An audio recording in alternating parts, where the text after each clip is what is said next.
You are watching William Patterson University Television.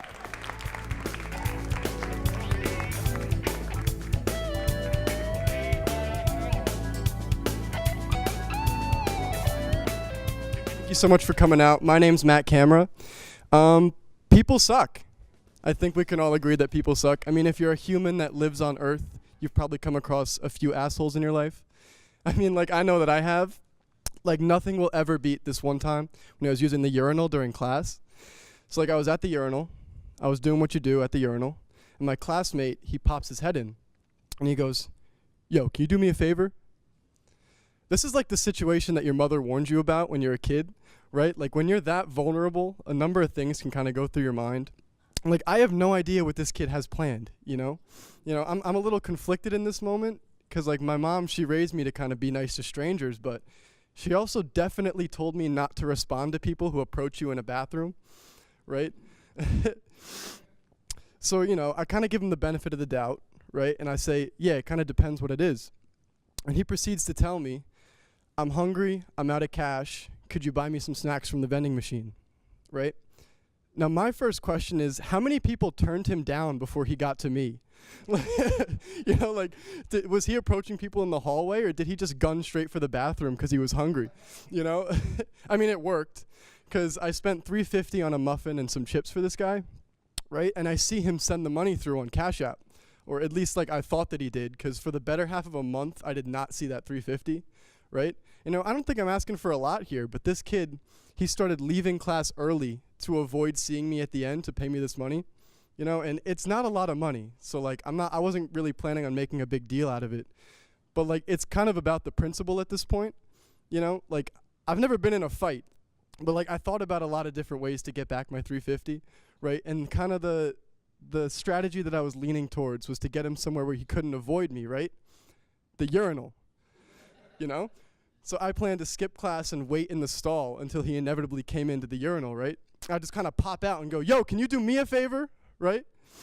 It never came to that, because, like, one day he must have thought that I forgot and, like, just didn't leave class early one day. So, like, I walked up to him and I'm like, "Yo, I never got my $3.50. And he said, he looked, like, really confused. He said, like, "Oh, no way, like, I thought it went through." Like, nah, you know what you did, man. Like, come on. But, like, people are so stingy with their money, right? Like, I deliver pizzas, Brother Bruno's over here, and, like, the only thing that's worse than getting no tip are those spare change tips, right? Like, you know who you are, right? Like, the total is $9.23. He hand me a crisp 10 and say, "Keep the change." Like, thank you so much. I'm just going to go to CVS and buy a pack of erasers. Like, what am I supposed to do with that? But no, I like delivering pizzas, though, mainly because I just get to meet so many interesting people. Like, I worked with this crazy old Italian dude who I shared my shift with twice a week. And let me just say, like, if you're borderline elderly and delivering pizzas, like, life has taken you down a strange path. And, like, that was definitely the case with Rick. He would tell me insane stories, like how he grew up with John Gotti, how he partied with Axl Rose and walked circus animals down the Holland Tunnel. But, like, I could never tell if what he was telling me was true, because you could just take one look at his lazy eye and tell that he took full advantage of the 60s. But, yeah, there was one time where he wanted me to cover his weekend shift because he was going to get married. I was like, "Yeah, congratulations, Rick, but aren't you, like, 75? Like, he didn't understand technology whatsoever. He was really excited one time. He came up to me, he's like, "Maddie, look, this girl's talking to me online. We're going to meet up this week." I took one look at that phone. It was the most obvious scam virus, like, bot that I've ever seen in my life. Like, the link was made up of symbols that aren't even on the keyboard. I mean, it was 2 messages away from asking for his social security number. And I just didn't have the heart to tell him what was going on because he was just so happy. So I looked him in his eye, and I said, Rick, that's great, but what are you going to tell your wife? Like, didn't you just get married? Nah, I meet so many interesting people. On my 20 years on Earth, I've met so many interesting people. I had a roommate last year who definitely was one of them. He would make snow cones in our bathroom with a snow cone machine.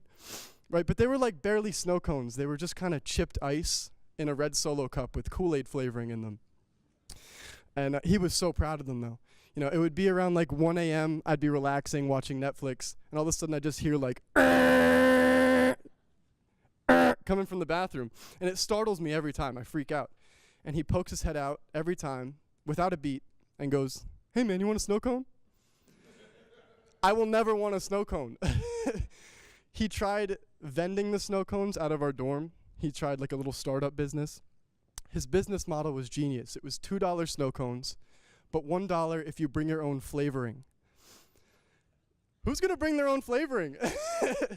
I mean, that's like getting the discount on a Big Mac for bringing your own meat patty.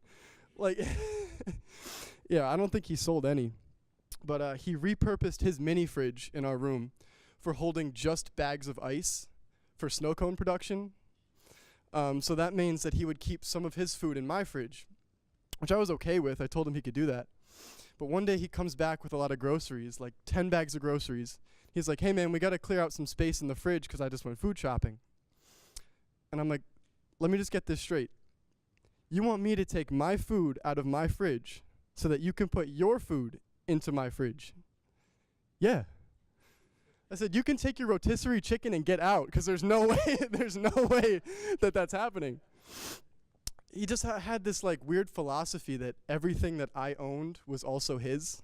Like he would also keep this marshmallow fluff in my fridge, right? And one day I open it up and it's just dumped down and completely like hardened, crusted onto the shelves and everything like that. I was not a happy camper. I texted him a picture. I'm like, "Listen, man, that can't happen." Or like, "You can't use my fridge anymore." Right? And then he got mad at me. Like, what kind of backward shit is this? Like, it's my fridge. He said, "It's not that hard to clean up, man. Just do it." I'm like, are you kidding me? Now, like, needless to say, I don't room with him anymore. But he lives right across the hall from me now. So, like, it's a little awkward, but, like, it's nice to know that I can buy a snow cone whenever I want one. So, thank you so much.